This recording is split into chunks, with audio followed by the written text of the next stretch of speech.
Hey guys. Hello, hello, hello. Can you guys hear me? I think I might have a little streaming technical difficulties. Okay, I think you guys can hear me. I see it moving. Okay. Hey everyone, welcome back to the channel. Here we are again. Hello, Carly. You're up early. And then we got Jen. Did anyone hear that the guy had SA charges from age of 12? Yes, we're going to get into that in a little bit. I did see that, which blew my mind, you guys. And I seen it was on I read an article, I believe it was against another boy. So we're going to look into all of that too. Hey, Bella, welcome back, Darlene. You guys hear me good? Hey, Liz, how's it going out there in Cali? How's the weather? Is it still hot? Today it's 91 degrees here in Arizona and it is 9:47. So if you're new here, welcome, welcome, welcome. We discuss true crime cases here. We meet here on the regular and we just talk about these cases. We speculate, theorize, and we go through all the facts. So don't be shy, get in the chat, let me know where you guys are from. And I'm just going to get started right away with this one. And Carly, I will get back to you with your message you sent me. I honestly, yesterday, I just slept half the day and night. I just would get up to eat and then go back to bed. So that's what I did yesterday. Hey, allegedly. And thank you all for being here. Hey, Rose with Thorn, she said is 83. That's not that bad. That's actually good. 77, Darlene says, in Wisconsin. All right, so we're back here once again talking about Eliza Fletcher. She was the mother of two, went on her morning normal routine jog for the morning before she got her day started. She was also a school teacher and she was abducted and unfortunately she was murdered. Now we do know that Cleotha Abston, he had court today. So I'm just going to start off by playing that while people are still getting the alerts and join in, and then we'll get into this full discussion. So I'm just going to play that and then we can get started. Let me know if you guys can hear it okay. I don't think the sound is that bad, but he did have court and we know obviously the murder charges and his bond was revoked. So he does also have court tomorrow too. So let me just add that to the stream. And let's just watch it. Thank you. September 9th, report date, public defender from Toronto.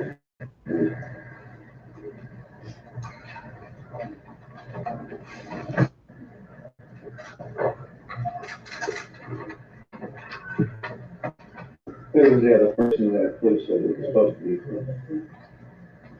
I'll ask them to come to bring it out of the courtroom. Have the rest of you, I think only one other person on this. Have that person brought down to court rather than waiting on this video. It's the good, please. Brought to the courtroom. And that is his public defender. I'm hearing her name is Jennifer Case. I appreciate everyone's patience. For those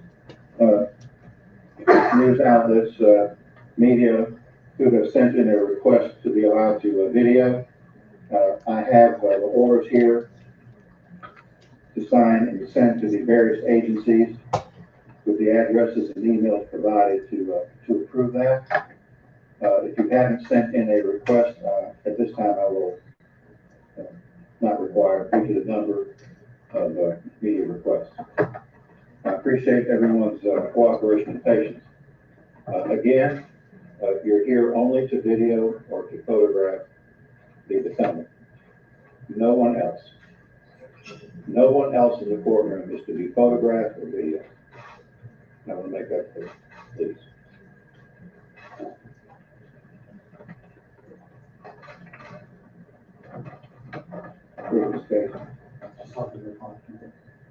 Hi, Fun2 Cruz, welcome. Hi, True Crime with Shannon. Vicky Lane, hello. I know, I was thinking that too. It has to be, yesterday, the defendant, number 1 and number 2, Mr. Abston Henderson, stated that his current legal correct true name is Henderson. So if we could change that for the record, based upon his statement as to his current name. his true valid name to be Cleotha Henderson. based upon his statement.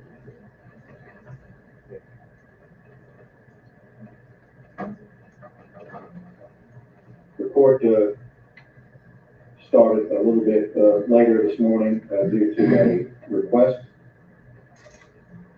for in-chambers discussion with the state prosecutor's office and appointed counsel for the office of the public defender. And the appointed counsel is Jennifer Case. I'll hear from her on her motions here in just a moment concerning representation. And I'll allow Mr. Case to discuss that with Mr. Henderson right now.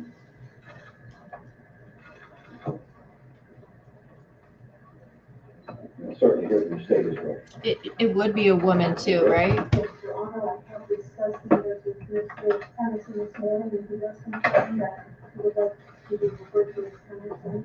Thank you.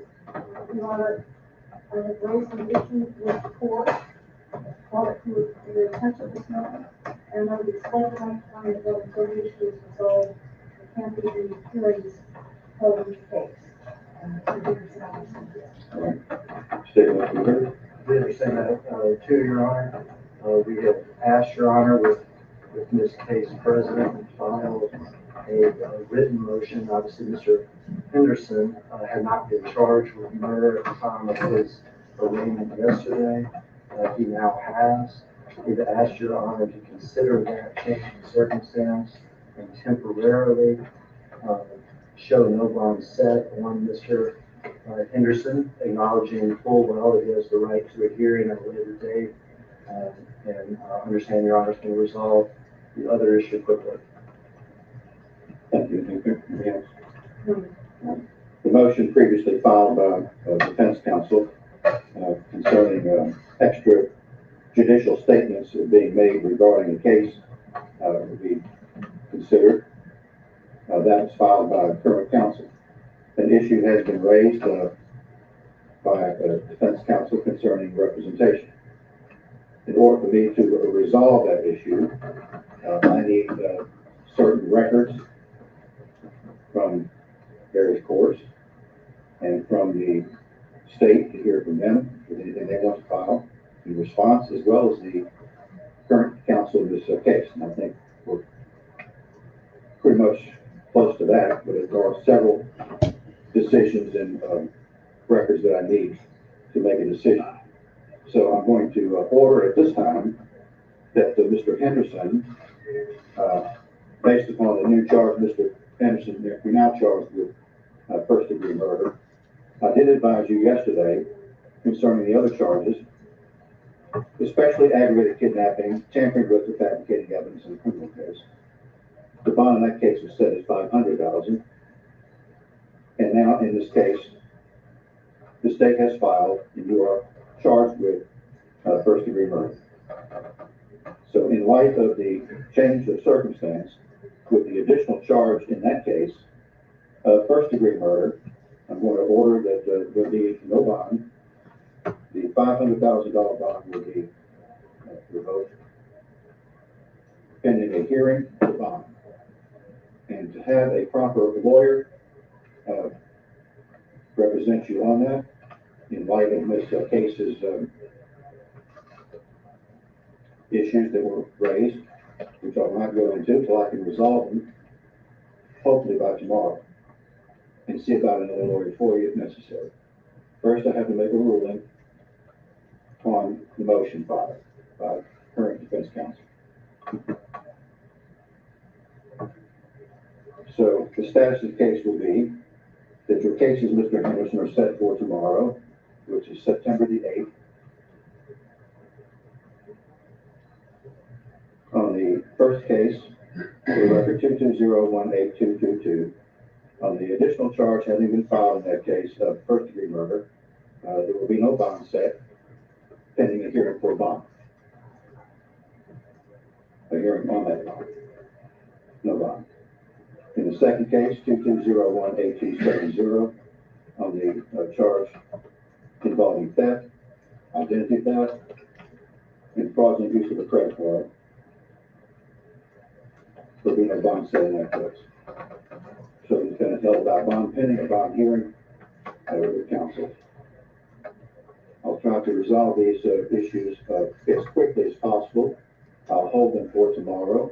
There are, as I said, a few documents and court records that I need to review, which counsel are making every effort to get to me as quickly as possible so I can make a ruling by tomorrow to see whether there needs to be a change in counsel or not. So we'll hold the cases for tomorrow so I can make that review, research, and make a ruling. And we'll take it up in the morning. Tomorrow is September the 8th. And pending my decision, Mr. Henderson is to be held without bond. Tomorrow morning, 9 o'clock.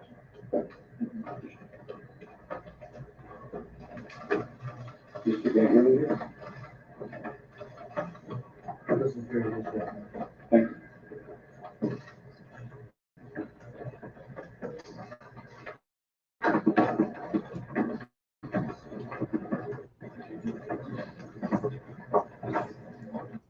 All right, so he'll have another court hearing tomorrow, and then the bond has been revoked. I already looked up his name, and it's already been, it's not on there no more. It's, I remember it was shown yesterday. And again, he does have court again. It looks like he wants to be go by the name. He doesn't want Abston to be, he wants Henderson. So he wants to be known as Cleotha Henderson. And I'm wondering if Henderson is his mother's last name is Abston. He doesn't want to go by his dad's last name. His dad is also incarcerated. He also is incarcerated for, I think it's second-degree murder. We're going to look into all of that right now. But you just heard the judge talking about that credit card theft. So let me just read you guys something really quick about that. Give me a second. And hello to everybody coming into chat right now. We are once again talking about the case of Eliza Fletcher. Unfortunately, we all know that her body was discovered, and now we're dealing with this piece of shit monster that's been walking around in the neighborhood. I just can't believe he's been out. All right, so let me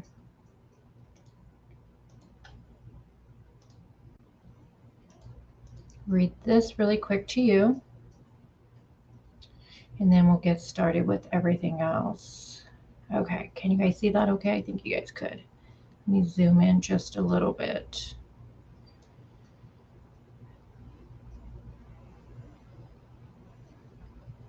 All right, so this is going to be for the identity theft.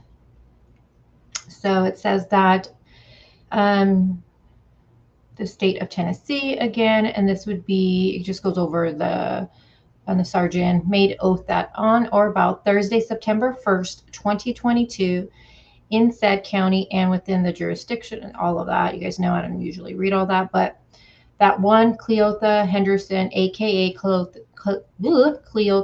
Abston, and it gives his date of birth, whose last known address is, and it gives the address he was last known, did unlawfully commit the offense of identity theft of property less than 1,000, and then it just says fraudulent use of credit debit card less than 1,000. And now this is going to be why he's being charged with it. So check this out, you guys. On Thursday, September 1st, 2022, Jasmine Batiza filed a theft report with the Memphis Police Department and advised that unknown individual was using her Cash App card, you guys, and Wisely card at a gas station without her knowledge or consent.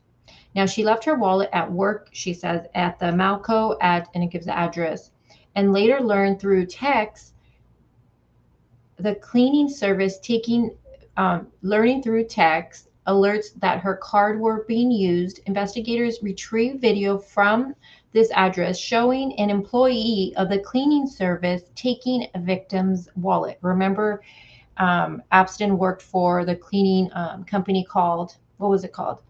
I forgot the name. And then it has video of him taking the wallet. Now, Mary Pickens, manager of the cleaning company, identified the employee in the video as Cleotha Henderson.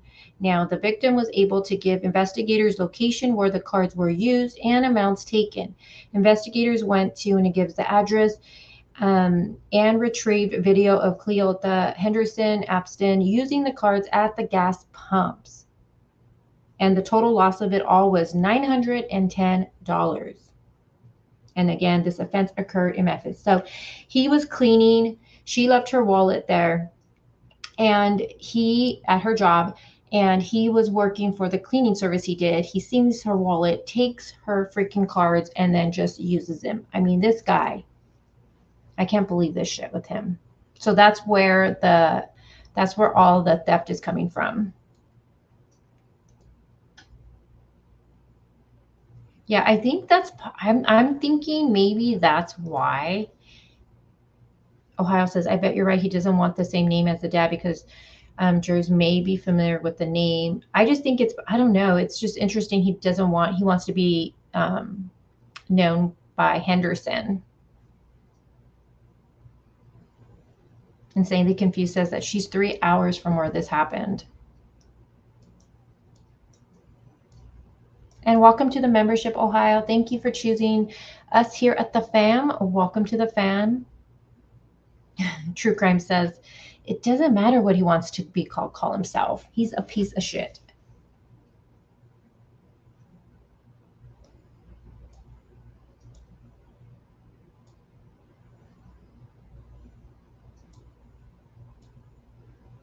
Hi, Amanda. Maybe he'll be put in a cell with his father. Yeah, hi, Amanda Page. All right, let's get into a little bit. I do want to read an article, and before we get into more of his record.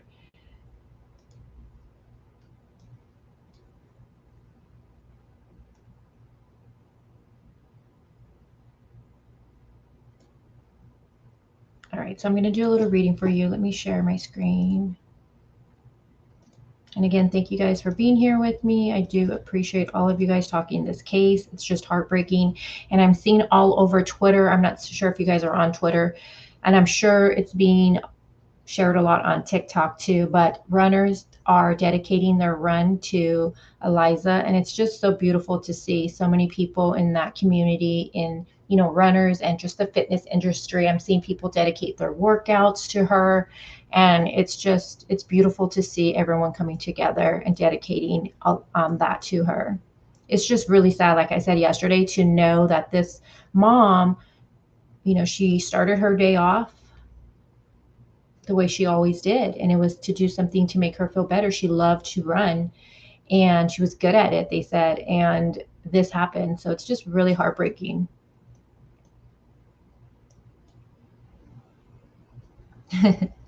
I am living proof. I like that. She says, I think when you murder someone, you lose the choice to be called anything other than scumbag. Yeah. Yeah, I'm seeing it all over being shared. It's really nice to see. All right, let me do some reading. I'm not going to look at chat, you guys. And then we're going to look a little bit more at where her body was located. So let me take that off the screen.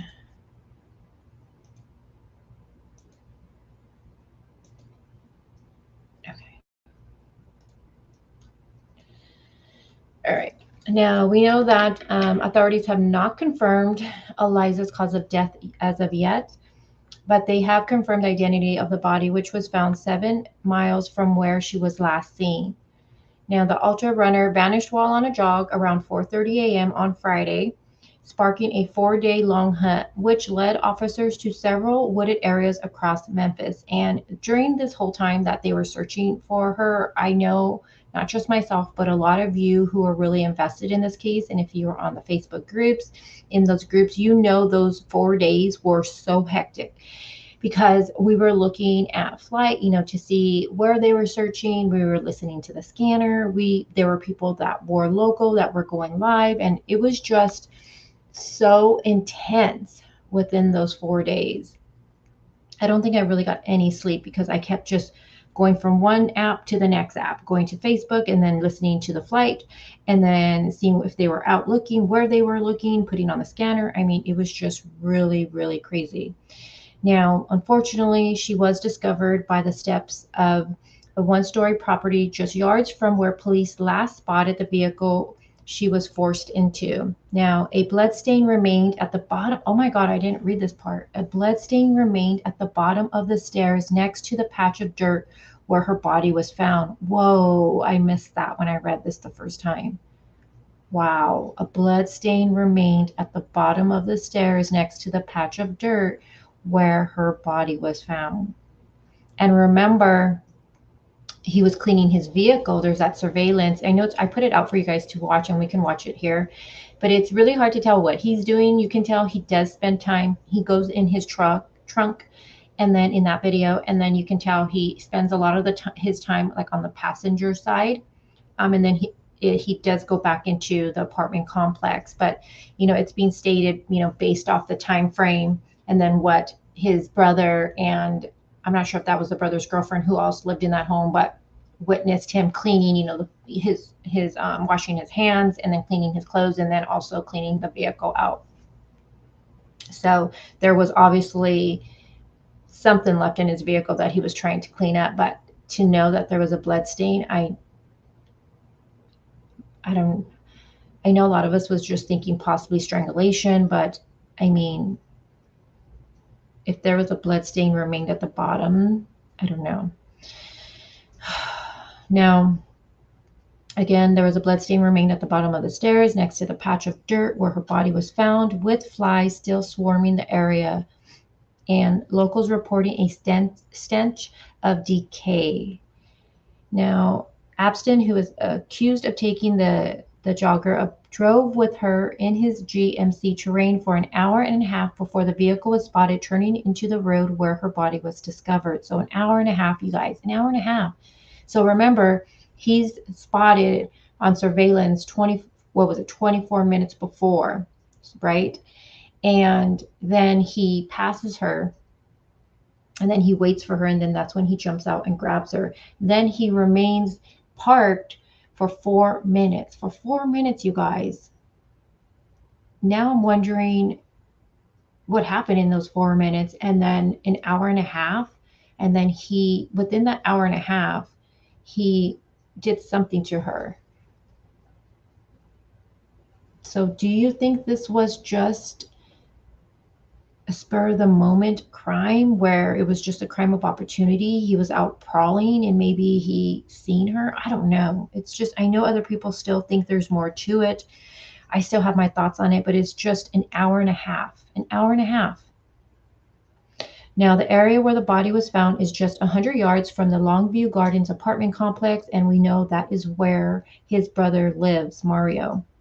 Now, Abston was previously charged with kidnapping and tampering with evidence in relation to her disappearance, as well as other unrelated charges, which we'll get into in just a bit.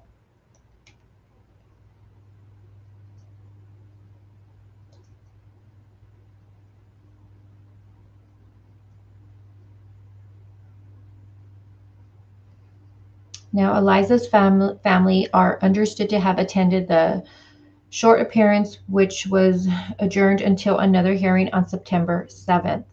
So I didn't know that they were there on yesterday's hearing for him. I didn't know that.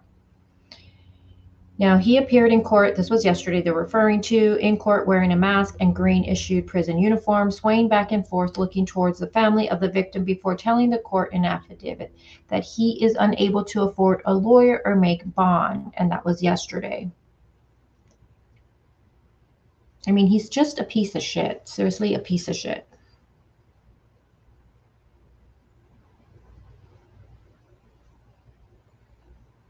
Now, he did not speak during the short 15 minutes hearing and was led away by officers with his hands cuffed behind his back. Now, this is going to be, oops, sorry guys, I'm trying to get it to be like right there.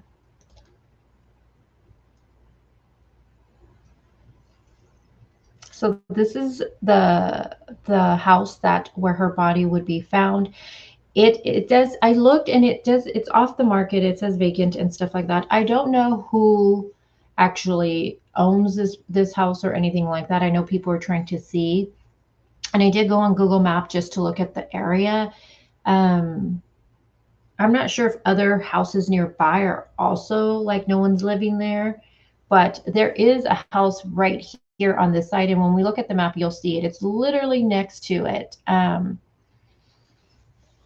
It's just crazy. And to know that he just left her right there out there, like literally, I don't know if you guys can see my mouse right over here. He just left her is just, it's insane, which makes it just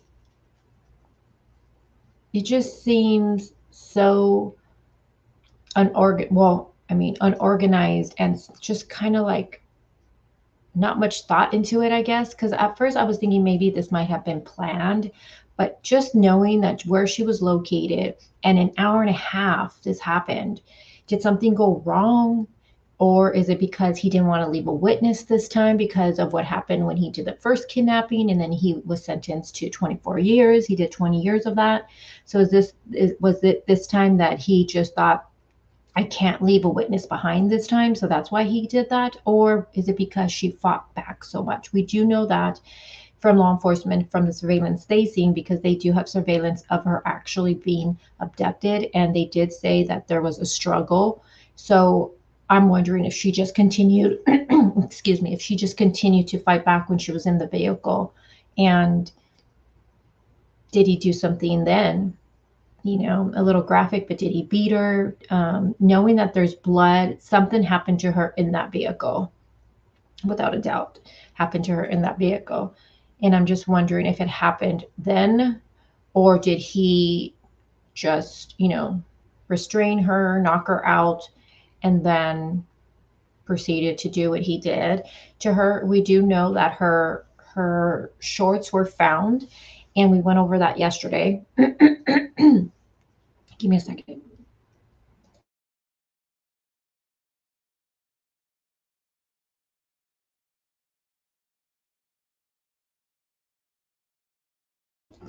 Sorry, I don't want to be on the mic when I'm clearing my throat, but we do know that her shorts were found. So it makes me wonder if this was also, sexually motivated. Her shorts not being on her just makes me, I'm just going to say it. And then what we heard with some of the neighbors of the brother were saying how he's a pervert. He was soliciting, $100 to have sex with them, with him. And, it just makes me wonder if he, in fact, did possibly R her, which I think he did, unfortunately. But the house just looks, okay, let's watch this video.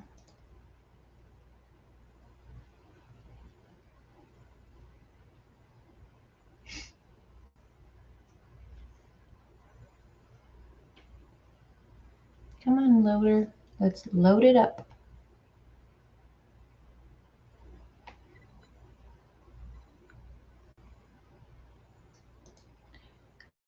Let me try it from the actual thing.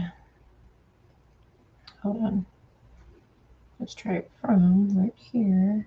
I think we can watch it right here.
I can't believe she was just right there, you guys. That's insane.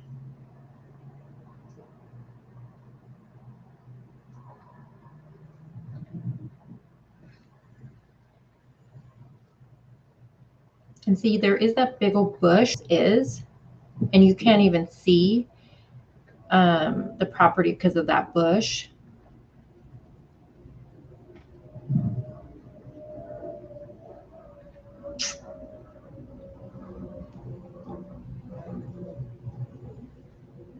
So is that where they're talking about the blood stain right there on the wall?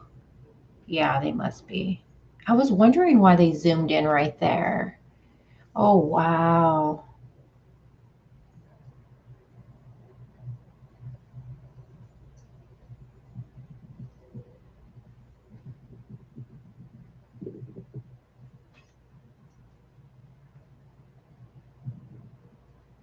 And let's watch it again. Yeah. Hold on. We've got blood on the floor. Blood on the floor. What the hell am I watching now? Hold on. Let's watch that one more time, you guys. Hold on. I was wondering why they had, hold on, let me refresh this page. Hold on. I was wondering why they had zoomed in right there. I must have missed that part of the article where they found blood right there.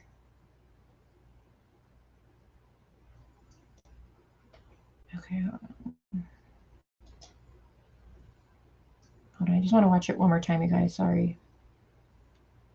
So right here, I guess I didn't realize, but in the video, you get more of a sense how much that bush does cover the whole, you can't even see, it seems like.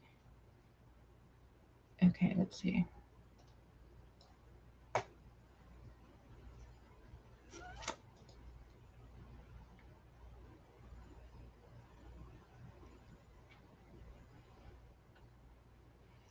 Delana says, I just feel, okay, hold on. Let's watch this again. Sorry.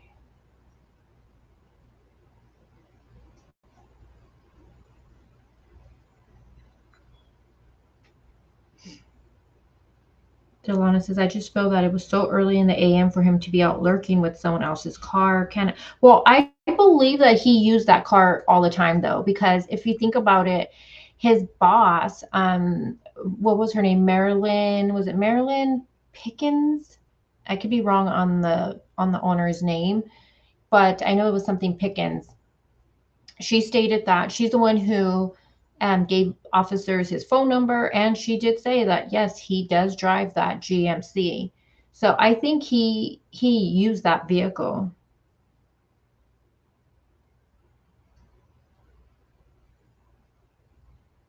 I did hear the blood seep into the dirt, and they dug it up for evidence. Is that why they were digging, Carly? Federal elections, energy issues. Okay, we don't want to hear the ad. Well, Tiffany, don't forget too, if he was cleaning his vehicle, so he must have done something to cause, and even in the report, it did say he caused, based on the evidence, he caused significant injury to her because what was left, example, remember they said blood, and remember, okay, let's watch this. Remember the brother, and I'm not sure if that's the brother's girlfriend.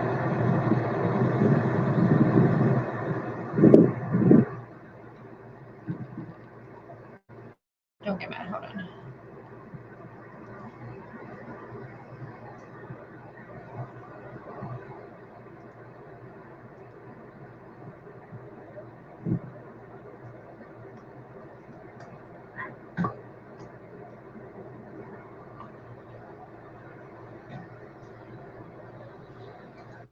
See right here, oops, what did I do? Oh, I can't see it. See right here is when they start to do the shifting through the dirt. See right here. Oh, I didn't know that, Carly. Thank you for pointing that out.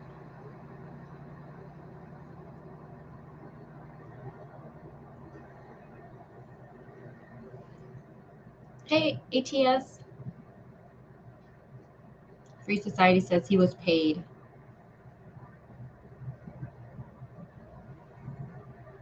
Yeah, him being up that early, like,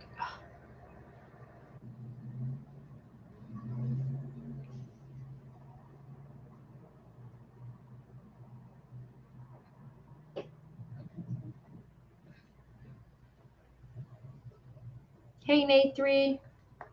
I think you just do an @ symbol, Nate, and then you put the name next to it, and it should highlight.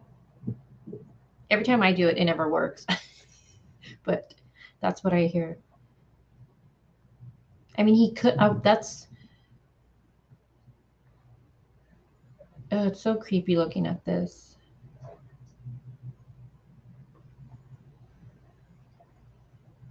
See right there.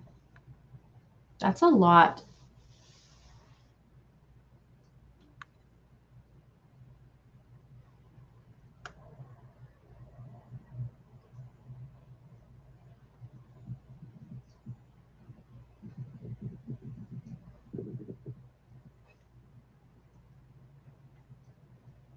And see how there's nothing around there.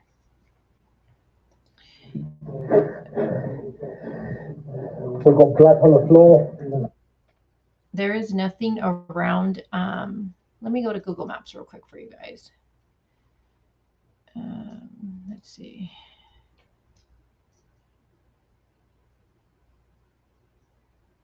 And look at the address, you guys. Look at the address.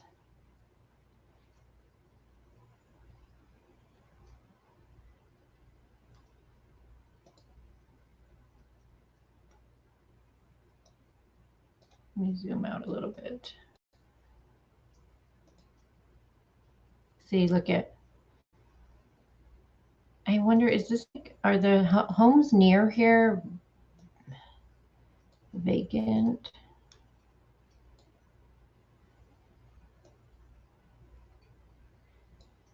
I wonder if anybody lives in this home right here. See, this one possibly, you can tell, this one, someone looks like they live there, and this is probably where it starts over here. You can see people's cars and stuff like that, but oh, this is the church where, this is a church, I think. I think at first people thought this is where she might have been. I think that's a church. Yeah, that looks like it. But look at, once you start here on this side, there's nothing across the street.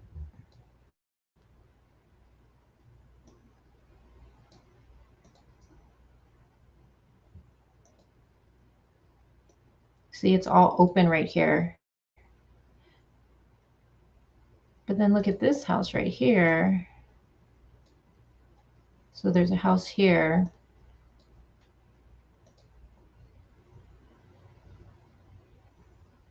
And then I wonder if anybody lives in this one.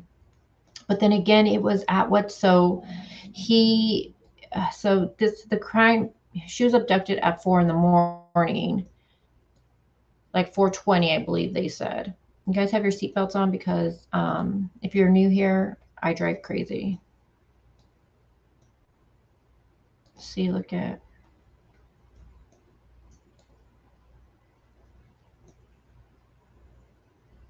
But then this bush here in the video we just watched, it does cover, it looks all dead right here in this imaging, but this image was captured February 2022.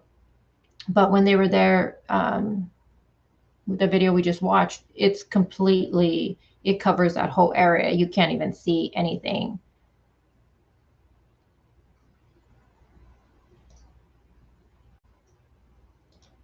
So he must have, we know that all of this was all grown out too, all the grass. Remember, it said it was tall grass.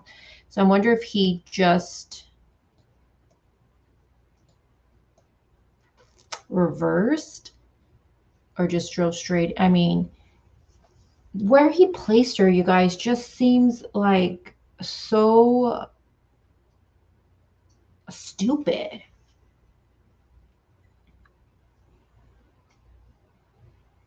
Yeah, in the bushes, says he wasn't hiding her, he just wanted to dump her. Yeah.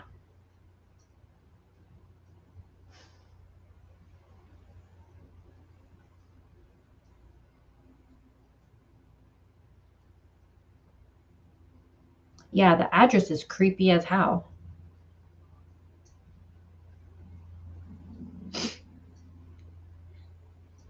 Bella says, seems like he knew exactly where to take her with a question mark. Well, he knows the area, and people know the houses are, no one's living there and stuff like that. So I'm assuming he knew, nobody would be right there during that time. And then just looking at the location wise of it all, that's the neighbor. Look at, there's like nothing. There's nothing going there. There's nothing going that direction. And then even when you turn down here, when you turn down the street right here, so this is the house right here. There's just nothing. Look at this. There's nothing. And it doesn't seem like the house next to me looks like no one's living there. But then you can tell down here more is where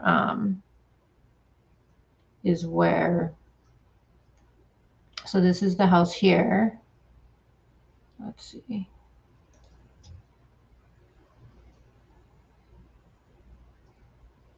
So the house is here. I wonder if anyone lives in, I believe it would be this one that's right next to it. I wonder if anyone lives here. And it doesn't look like until you get down the road where it looks like the houses are being lived in. But look at all of this is just empty. Look at that.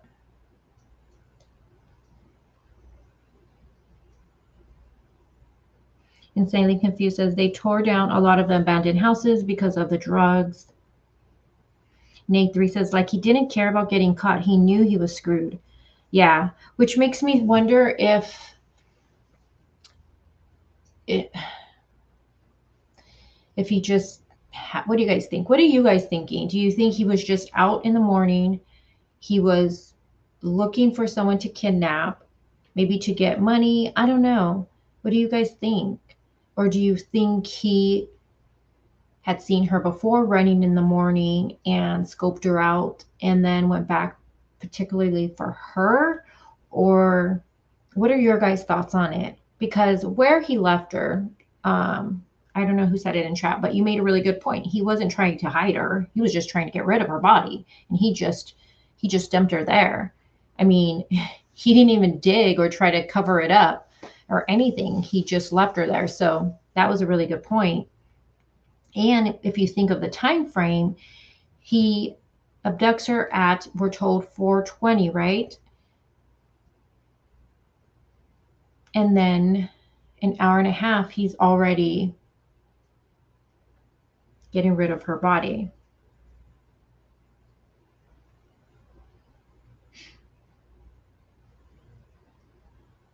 True Crime with Shannon says, I think he saw her before, but he stalked a few runners, in my opinion.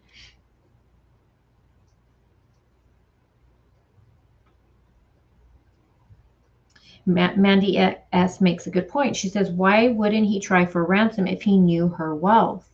Well, if he knew exactly, because I mean, we'll go over more right now of, his previous arrest record and all of that. But if he knew of her wealth, maybe she fought back. He didn't anticipate her being such a fighter. And I do believe, without a doubt, based off of what I hear about her and stuff, and then hearing that there was a struggle, I do believe she fought back. I believe she fought hard with everything. So maybe he didn't anticipate that. And I mean, he was there for 4 minutes. I think she fought back in the car, and this is just in the vehicle, and it's just my opinion, but I think he started beating her in the car, and I think he knocked her out. But just knowing that her shorts were found not on her body makes me think that he possibly SA'd her. Yeah, she was in very good shape.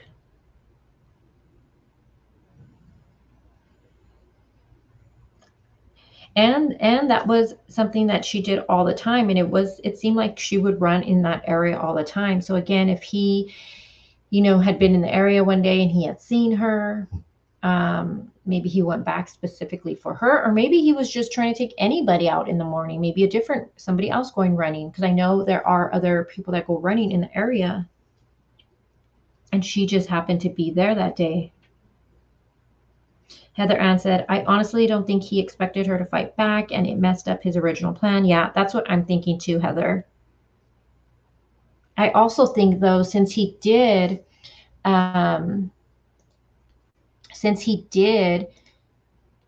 look at this face. This is the face that she's seen. It makes me sick. Since he did do a robbery when he was 16, and then he got sentenced to 24 years, did 20 years of that, I'm wondering if this time he just didn't want to leave a witness this time. Also, he had only been out for 2 years? 2 years, you guys, and he does this?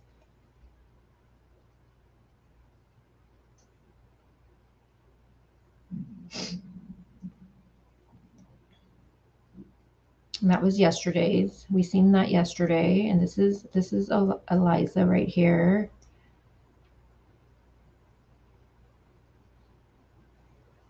Yeah, so right here, a blood stain remained at the bottom of the stairs next to the patch of dirt where her body was found, with flies still swarming the area, and the locals reporting a stench of decay. So I guess the people that lived around there started smelling.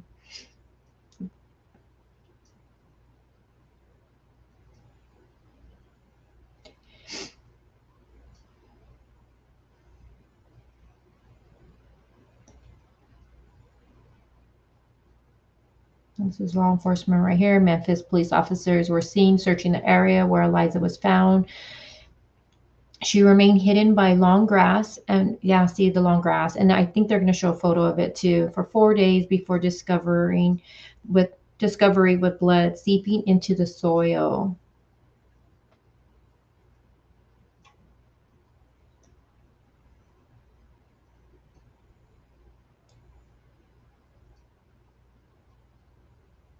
Abston was seen, this was yesterday again, seen swaying from side to side in court as he was brought in, and turned around to look at those attending in the court for his hearing.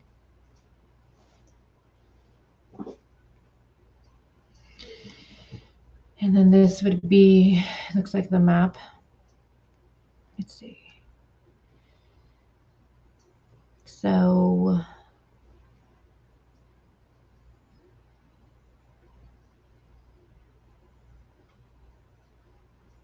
right here it says 4:30 a.m., but we've seen at 4:20. But then doesn't it say in the report that he called, the husband called at 4 a.m.? Hold on, let me see. Gotta make sure our times are right with all of this. Hold on. Do you guys hear my stomach growling? I'm not even hungry. Hold on. Let me see. On Friday, September 2nd, at approximately 7 a.m., Memphis police officers responded to a missing person in the 1500 block of Carr Avenue. Richard Fletcher, who is her husband, advised that his wife, Eliza Fletcher, went for her regular run around 4 a.m. Okay, at 4 a.m. and had not returned home. Okay, so at 7 a.m. he called. I was mistaken. Sorry what I said earlier. So at 7 a.m. he called. She went on her regular run around 4 a.m. and had not returned home.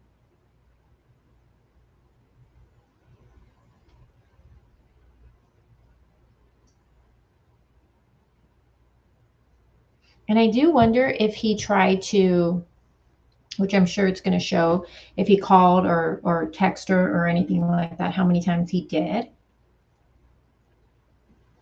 And for me, I know I said this yesterday, but it just stood out that I was like, okay, 7, she goes on her run at 4. By 7, she wasn't back. But then again, I'm thinking she's probably a creature of habit, possibly. you know, and then you know your spouse's routines and habits and stuff like that. So she would always normally go for her run around 4. You know, is she always home by a certain time? And then she gets ready and goes to work, because we do know she was a teacher. So I mean, or did he know her schedule, and did she always follow her schedule? Because for me, I'm just thinking, because, you know, I am one who don't follow a schedule, to be honest with you. But I'm just thinking, if I went on a run and I wasn't home by 7, I think my boyfriend would not have called police right away. I think he would have just thought, oh, I should possibly went and did some errands or something afterwards. So I'm just wondering if he just knew her routine so well, and that's why he called at 7 in the morning. Which, I mean, it's a good thing, obviously, because of what happened. Yeah, it was 7 a.m., Bella. 7 a.m. he called.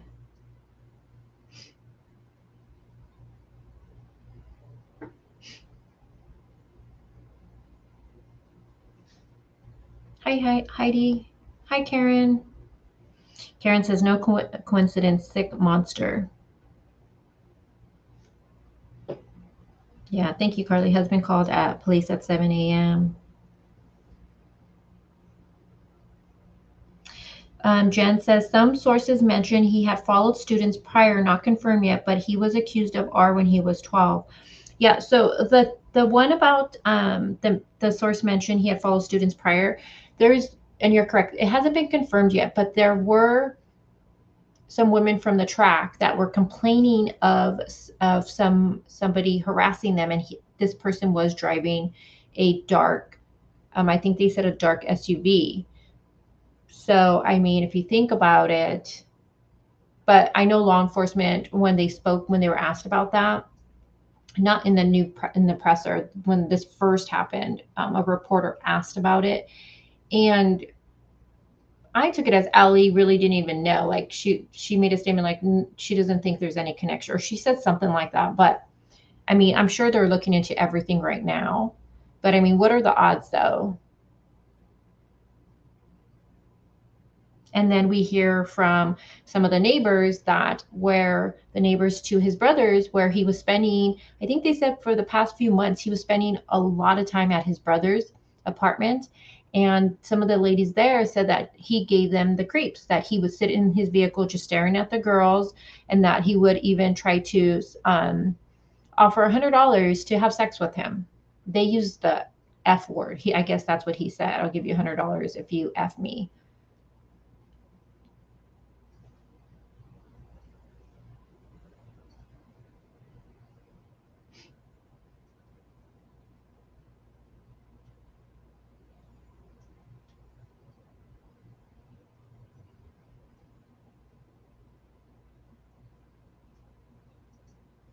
In the bushes says there are missing people all over Memphis.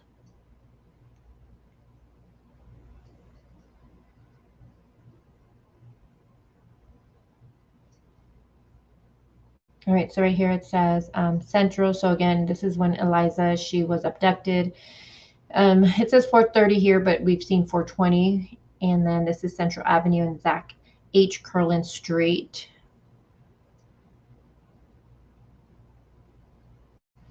And then the address of 1765 South Orleans Street, Abston seen cleaning, GMC at brother's apartment. Also, the brother said that he was cleaning. And I don't know if that's the brother's girlfriend or who that other person is, that the girl that's seen him doing, says he was acting strange and he was washing like his hands and his clothes. It says Person Avenue and Majority Street at 5:52 a.m. GMC terrain, last seen turning left onto Person Avenue.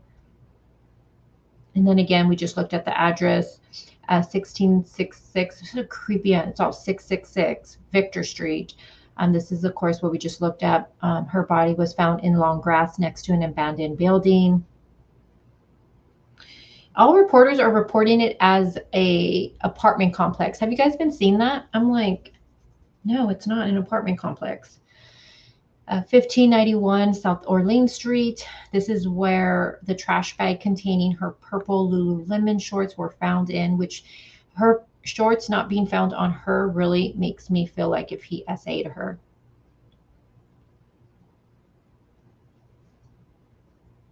And again, from when he abducted her to when her body was put right there at the 1666, they said it was an hour and a half. For when he was at his brother's, I believe. Yeah, an hour and a half. An hour and a half.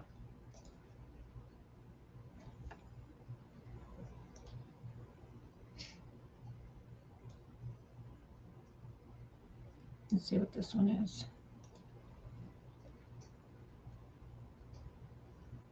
And thank you guys for being here. If you're just tuning in, we're once again talking about Eliza Fletcher. We're going to see what this one shows. Oh, hold on. Let's see. And this is going to be a photo from his Facebook. Oops. Hey ladies, we're giving out a ton of these. Hey ladies, we're giving out a ton of these.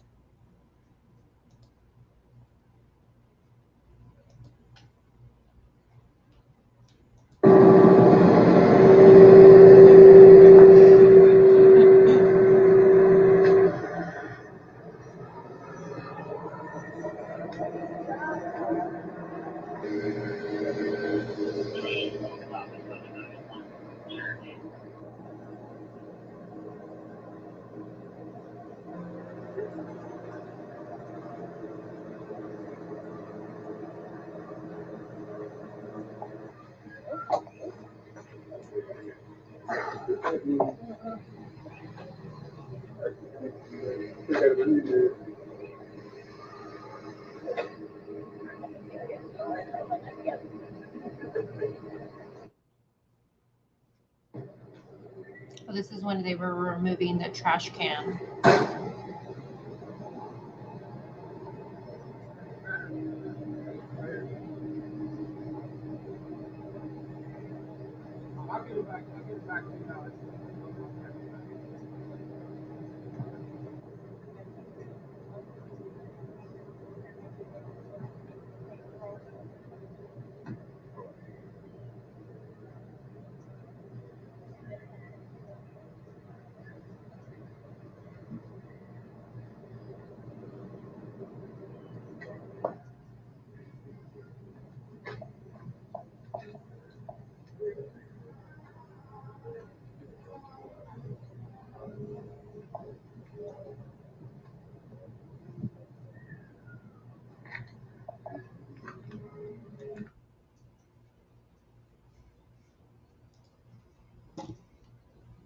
I hear music in the background on that, so I'm like, yeah.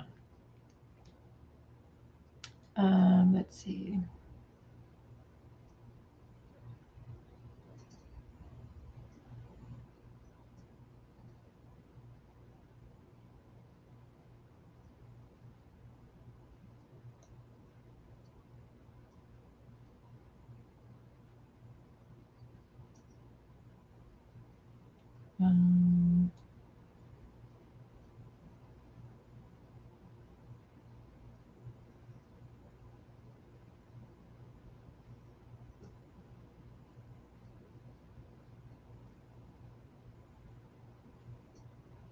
So right here, Abston was only 16 years old when he and an accomplice kidnapped Duran, threw him into his own trunk, and tried to force him to withdraw money at a gas station ATM in 2000. I think I have a better, I think it's this one. Hold on, let me see. Yeah, look at right here. So he was 11 years old when he first entered the Shelby County Juvenile Court as a delinquent, according to juvenile court records, exclusively reviewed by Action News 5. 11 years old, you guys. Over the next 5 years, he would be detained 16 times for charges ranging from aggravated assault to R. Now, Abston's first charge was filed in June 1995 for theft of property 500 or less. From October 1995 to May 2000, Abston was convicted of R, aggravated assault, and unlawful possession of a weapon. His juvenile court records show Abston was part of the LMG gang, which stands for Lemon Gardens Gangsters, and that his father was incarcerated at the time of his first arrest. 11. Records also show that Abston's R victim, a male, was asked to testify in court. So his victim was a male. Hold on.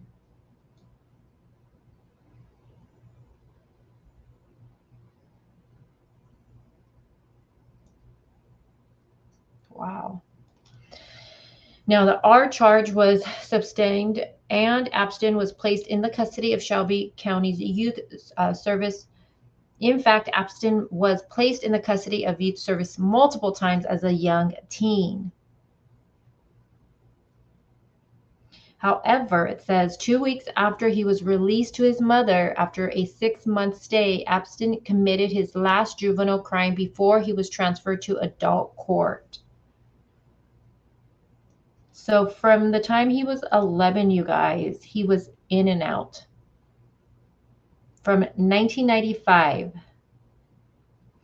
And again, when he would do this kidnapping of the lawyer, he was only 16 years old. So him having that offense of R against a male makes me think even more that he possibly SA'd Eliza. I mean, this guy should have never been walking the streets, in my opinion.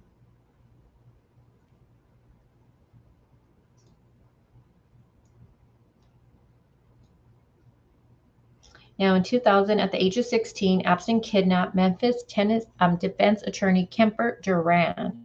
And this is Kemper Duran right here. Is this him at 16? Jesus, he looks... This isn't him at 16, is it? Because... Oh, no, that's... Yeah, it is. May 2. Jesus, he looks like a grown-ass man right there.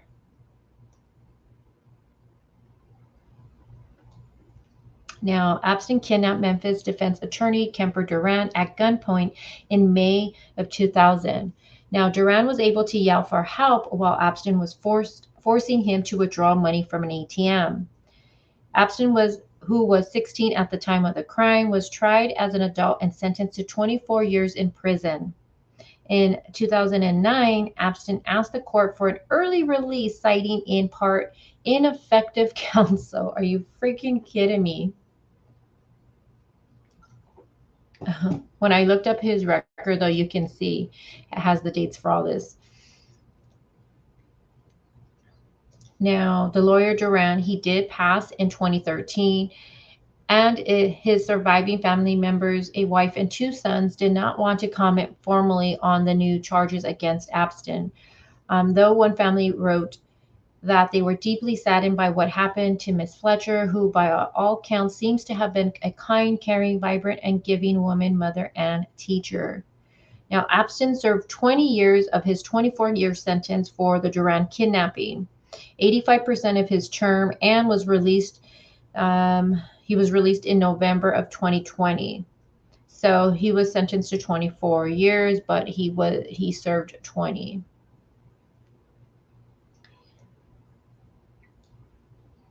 Now, according to the Tennessee Department of Corrections, he was released early due to credits he received for serving jail time before his sentence and participating in the prison's job program, where Abston worked in the kitchen laundry cleaner as a cook.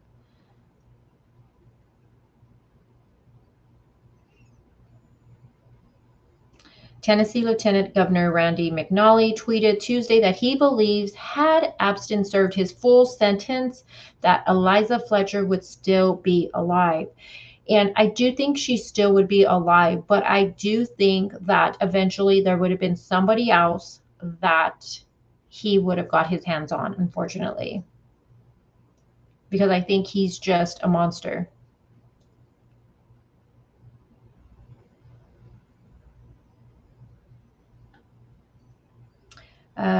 District Attorney General Steve Mulroy doesn't necessarily agree. Overall, he favors the rehabilitation of prisoners over longer sentences. And this was his tweet. He says, I want to offer the condolences of both my office and myself personally to the family of Eliza Fletcher. To lose someone so young and vital is a tragedy, but to have it result from a senseless act of violence is unimaginable.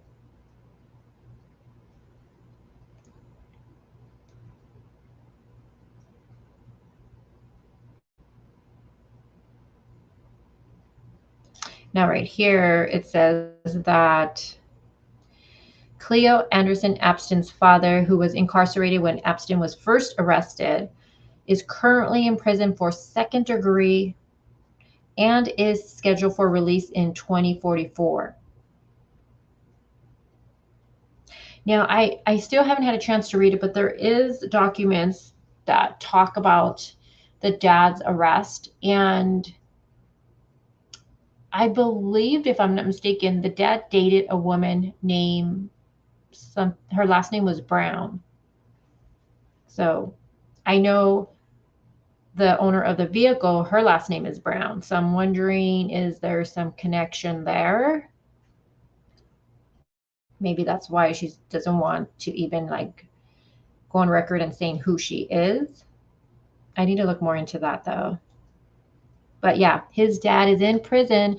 He's currently in prison for second degree M and is scheduled for release in 2044. I mean, ridiculous.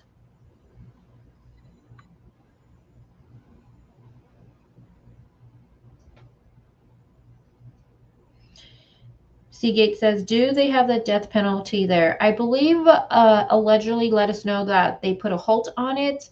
I think in 2021 or 2020, if I'm not mistaken, my memory. Allegedly, was it 2021 or 2020 they put a halt on it?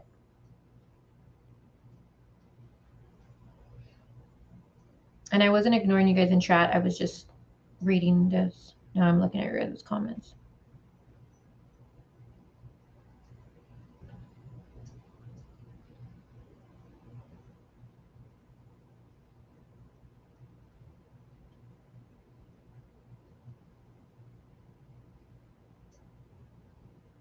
Yes, they have it, but they are killing it at the moment in the bushes. Said, okay, thank you.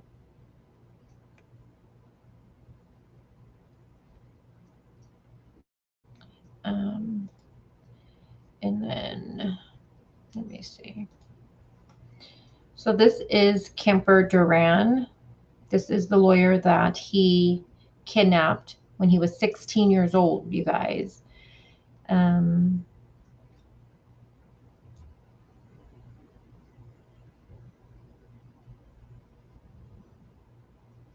So he was a criminal defense lawyer.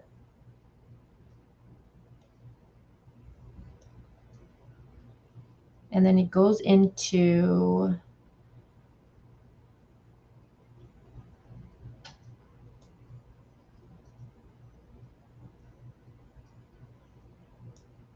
how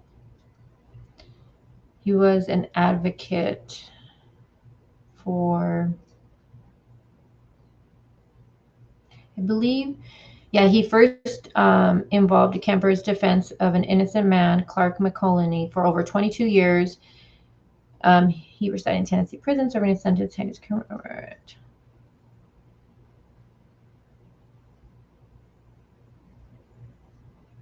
So this man, Clark McMullen, he was serving a 22-year sentence for a heinous crime of R. And he said he was innocent of it. And no one would listen to him, that he was innocent. And Kemper Duran did listen to him. It said Kemper listened to Clark. He listened and he believed him that he was innocent. And Kemper not only listened to Clark, he took him on a pro bono client. Kemper worked for months on behalf of his client. Finally, Kemper found the DNA evidence that proved Clark had never committed the crime for which he had been convicted of. Now, Kemper had the conviction set aside, and on a warm spring day, Clark walked out of prison a free man with his friend and lawyer Kemper Duran at his side.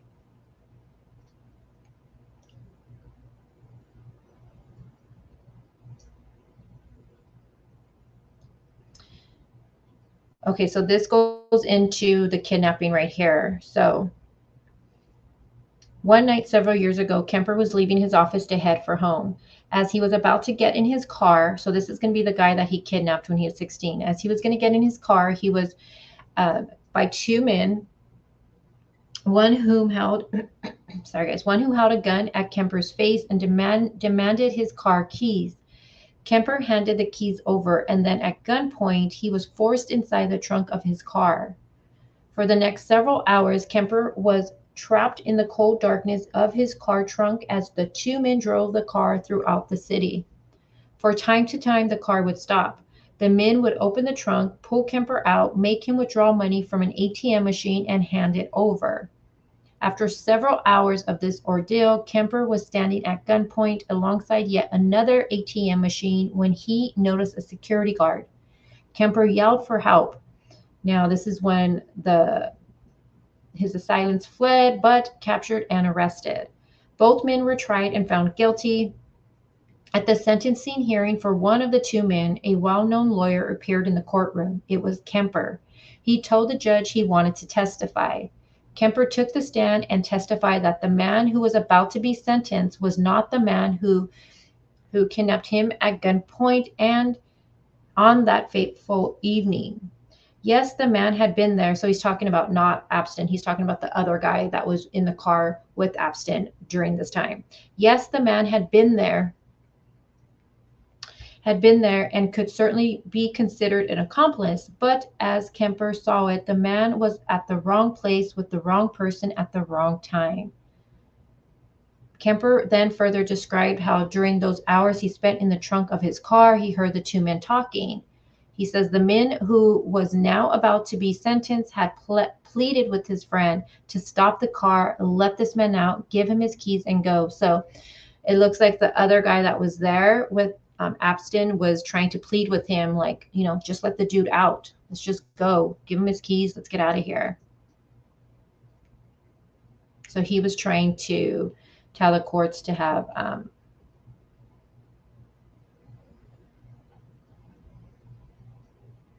so he, again, forever the effective criminal defense lawyer, Kemper portrayed the man before the judge as an unwilling accomplice.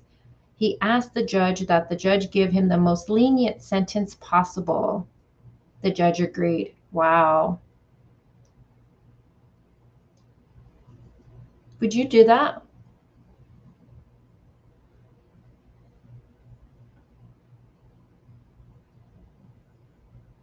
Okay, sugar.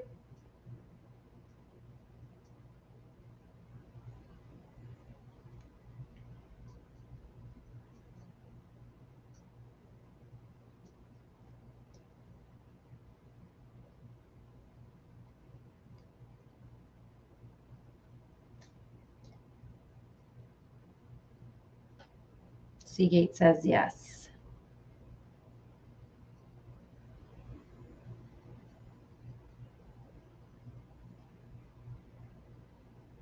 So Absent is just he's just a monster. He's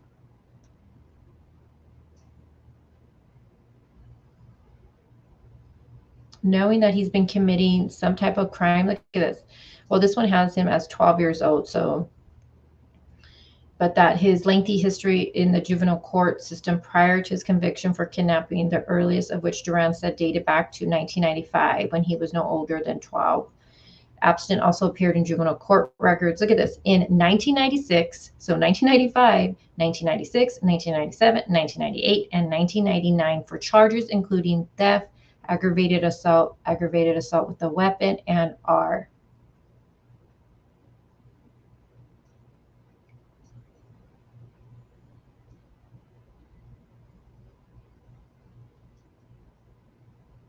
Well, his dad is in prison right now for M. So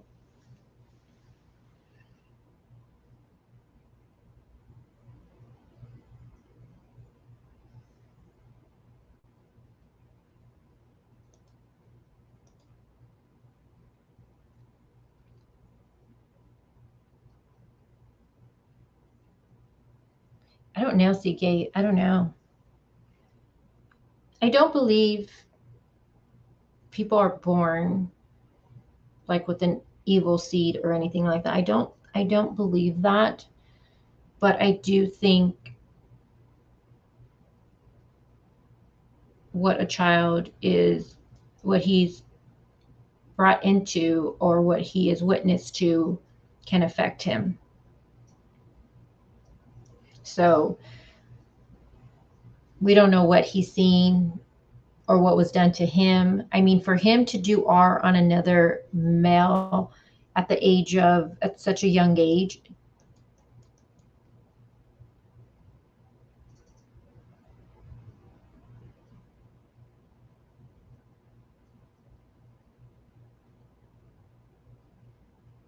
maybe he likes being, I was seeing someone saying, because it's only been 2 years since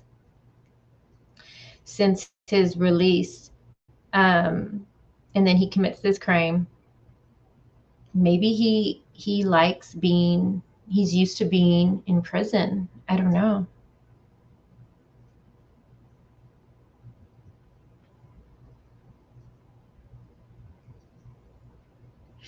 He definitely made this choice himself. But I don't believe people are born evil. I just don't believe that. Hey, Lori. Well, she says psychopaths are born, narcissists and sociopaths are made.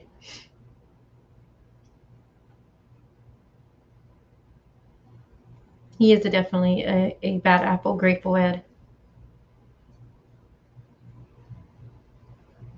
I know what you meant, allegedly. I know what you meant by that.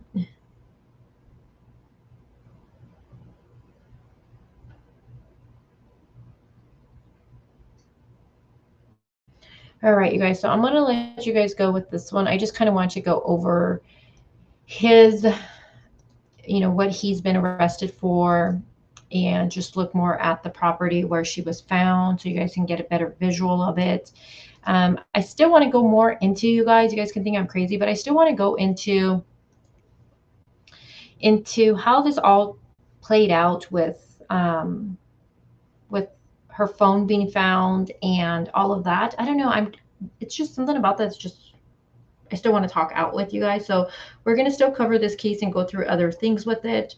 And then we're still covering the Kylie Ronnie case. And then there is a new case that people are asking if I can bring awareness to. So definitely going to do that. So I'm going to let you guys go, and I hope you guys enjoy the rest of your day, and just thank you guys for being here with me. I think I'm just going to probably take a little nap, again. And yeah, so again, thank you guys for, no, not at all, kill correct. Thank you guys for being here. Yeah, there's still a lot of stuff that we haven't gone over, Carly, that I want to go over with this case, and also theories, because you guys may not think the husband was involved or anything like that. I'm kind of swaying to was just him and him alone, Abston, just him. But I know there are people that think that this was, there's some kind of connection and all of that stuff. But I do want to look into all of that with you guys still and see, because that's what we do here. We look at everything. So thank you guys for being here with me. And until the next one, you guys stay grinding and stay blessed. And yeah, I'll talk to you guys then. Bye, guys.